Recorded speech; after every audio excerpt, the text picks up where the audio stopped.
காப்பாய் விஷ்ணு ஈசா, கானகவாசா காப்பாய் விஷ்ணு ஈசா. மகிஷியை வதம் செய்து முடித்திங்கு சபரியை ஆளும் மணிகண்டனே. சுவாமி திந்தகத்தோ ஐயப்பா சரணம் திந்தகத்தோ, சுவாமி திந்தகத்தோ ஐயப்பா சரணம் திந்தகத்தோ.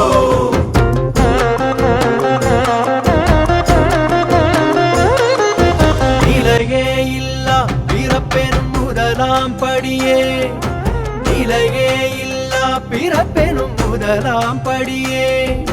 பாவ புண்ணியமும் நன்மை தீமைகளும் செய்யும் வினையென உணர்த்திடும் படி. சுவாமி திந்தகத்தோ ஐயப்பா சரணம் திந்தகத்தோ.